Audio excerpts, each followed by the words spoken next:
Our lesson today comes from the Gospel according to Matthew, chapter 14, starting with verse 13 and going through 21. Then Jesus heard what had happened, and he withdrew by boat privately to a solitary place. Hearing of this, the crowds followed him on foot from the towns. When Jesus landed and saw a large crowd, he had compassion on them and healed their sick. As evening approached, the disciples came to him and said, "This is a remote place. It's already getting late. Send the crowds away so they can go to the village and buy themselves some food." Jesus replied, "They don't need to go away. You give them something to eat." "We have here only 5 loaves of bread and 2 fish," they answered. "Bring them to me," he said, and he directed the people to sit down on the grass. Taking the 5 loaves and the 2 fishes, he looked up to heaven. He gave thanks and broke the loaves, and he gave them to the disciples, and the disciples gave them to the people. They all ate and are satisfied. And the disciples picked up the 12 baskets of broken pieces that were left over. The number of those who ate was about 5,000 men, besides women and children. This is the word of the Lord. Thanks be to God. I'll never forget in high school, I was taking high school history class, and it was modern history, whatever you want to define that as in the most recent time available to us. And we were discussing things, and my history teacher had the bold statement to say, says, "There is no such thing as a free lunch." And we all looked at him like, "What do you mean?" He says, "No matter what in this world, somehow or another, you're going to have to pay for that lunch. It may be that you are paying for it in other ways, but there's no such thing as a free lunch." I always kept that in mind in the back of my head, but never really expected any reality to come of that. Until later on in life, when I got into ministry, and I was invited out by the district executive, the pastoral presbyter, for lunch one time. And I said, "Oh, great. I get a lunch paid for by the presbytery. I get a free lunch." Well, the first time it was free. We just went out and we shared. We had a good visit over a meal. Then he called me a second time. And I'm like, this is really cool. I get to go out a second time on the presbytery. So I picked a fairly decent restaurant, not too expensive, not to be too presumptuous, and not too cheap, not to be too humble. And so right down the middle of the road, and we went for lunch, and he said, "Matt, I need you to chair a committee for me." I said, "Oh, this is where the free lunch ends and the work gets pulled in." So it is, but I always think of that with this statement, with this passage, because Jesus is out in the middle of nowhere, and he's teaching the crowd of people, and he's healing their sick, and it's getting late in the evening, and the disciples smartly say to Jesus, "Listen, we're in the middle of nowhere. Send everyone back to the village so they can get some food, and we don't have to worry about feeding them." They're getting hungry, and they're going to get restless as they get hungry. I mean, it happens all the time. And so Jesus looks at them and says, No. What do we have available? What can we feed them? We need to feed these people. We need to provide for not only their spiritual nourishment, but their physical nourishment. So the disciples start looking. They gather up 5 loaves of bread and 2 fish. Now, when I'm talking about 5 loaves of bread and 2 fish, I'm not talking about the monster bass that you pull out of the lake. I'm not talking either about the monster carp that you could pull out of the lake. I'm not talking about the fish stories that you hear from guys going fishing for the weekend. You notice the fish keeps getting bigger. I'm really talking about a fish that's probably about this big. About yay big. And 2 of those.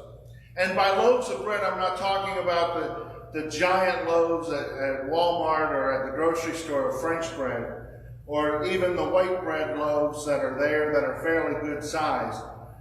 More than likely, these loaves of bread were small, almost like pitas. Round discs that are just circular enough to be called about maybe the size of a small frisbee. 5 of those were there, and the 2 fish, and they said, we're going to feed the people. That seems like a mighty tall task to me, but Jesus takes the bread and the fish, and he looks to heaven, and he prays, and he breaks it, and they start passing it out to everybody. Now, we could say that people looked at it and go, well, there's only 2 fish, 5 loaves, I'm not going to have anything to eat. But that's not what the story says. The story says everyone ate and was satisfied. And they ate their full, and there was 12 baskets of food left over. So not only did they feed everybody, but they had leftover food available for them to eat. So then comes the big question, how many people were there? So they take the count. Now the count only gives us the men. It's a long story, which is better served for another day, of why it was just the guys counted. But there was 5,000 men. It says not counting the women and children. So I'm saying, I always look at this and go, well, there's probably at least half of that many women. So 2,500 women. And children, there's probably about 1,000. Because not everyone's going to have a child with them. Not everyone's going to have a woman with them. And so we're going to skew those numbers a little bit. So I always start going that this story is about feeding the 7 to 8 to 9,000 people, even 10,000. Why hold it back a little bit when you could really get a good story? I mean, in modern times, what would we do to spin this story? We would spin it that 10,000 people are fed easily. And they're fed and they're nourished and they have more than they can hold, more than they can eat. They're satisfied, and there's 12 loaves, there's 12 baskets of broken pieces left over. Miraculous feeding. Miraculous work has happened. We could all go, well, why isn't that happening today?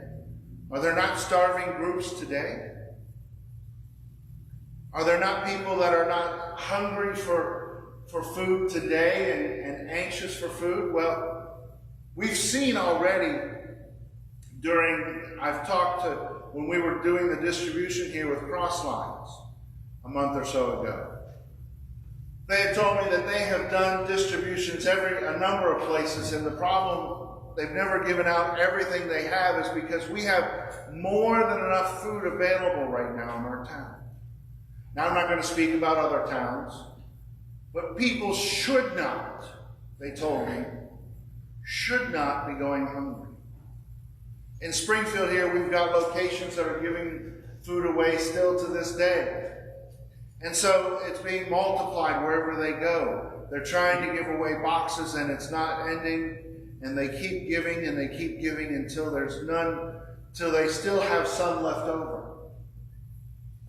Probably the best story I ever heard about that was another miraculous feeding. It was over when they were having, when people were coming out of Syria and out of the Middle Eastern countries to escape the poverty and the problems and the wars. And they're coming into Greece. And there would be rescue workers on the shore of Greece because Greece had the same rule, if they make it to the shoreline, they can stay. If they don't make it to the shore, they got to go back. Sounds familiar, doesn't it? Almost like Florida and with Cuba. If you make it onto the shore, you can stay as a political refugee. If not, you have to go back home. And more than likely, if you didn't make it, it wasn't because you were going back home, it was because you drowned in the water. And they were down there, and they would take boxed lunches with them to eat, to pass out to these people who had just come in. And they were starting to see this whole boatload of people come across the water and onto the shore. And they started looking down at the pallets of food that they had, and they had them on bread pallets. And they started counting off, and they started counting through them, and they go, we don't have enough to feed everybody. And so they just turned to each other and says, well, we'll do what we can do. We'll feed who we can feed, and we'll pray that we have enough. We'll see what happens. Well, it was another miraculous feeding, because all the people came off the boat and they were all fed one of these box lunches, and they had bread pallets left over to give to another boatload. Again, could it be that some people didn't take one because they saw there were so few coming? There's a possibility. But the story that the guy told, it was a missionary serving there at the time, and part of it was to raise funds for his mission work. But he's not going to be the type just to lie to raise money. He said everyone took a lunch, and everyone ate that evening. They were starving. They weren't going to turn down the food when it was placed in front of them, just out of fear that the person next to them wouldn't get anything to eat. That's the same thing in Jesus' time with this one. They were hungry. It had been a long day. They had traveled a far distance, and they had a long distance to go. They weren't going to turn down the food just because they were worried about someone else not eating.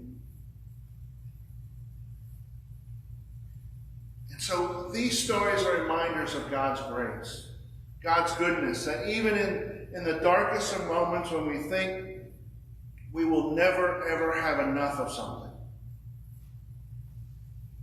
God will provide. God does provide. It's a reminder to us that we have to trust in God. Not just that, okay, God, if this is able to happen, you'll do it. But God will extend what we have and what we need. And it may be food. We may have a rough week and the pocketbook is feeling a little light, and to go grocery shopping is going to be hard.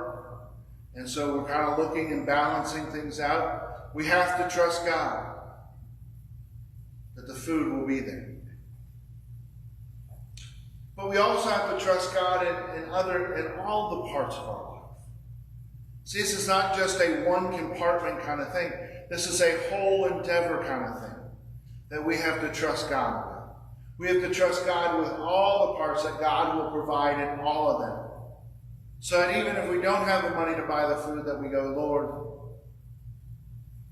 multiply the money so I can go buy the food. Now, He's not going to multiply it just because, for the sake of multiplication and to make you wealthier and richer. So don't think I'm not saying that one to go out and start praying over your wallet and go, Lord, multiply this dollar bill, that I may have $100 bills and become wealthy. No, it is that the multiplication was there to meet the need. What needs are you not letting God take care of in your life right now? What needs are you saying, I have to fix this, I have to take care of it, it's on me to take care of this situation? When God is standing there saying, ready and willing and able to say, let me. Put your burdens on me, Jesus reminds us. My yoke is light. Lean on Him.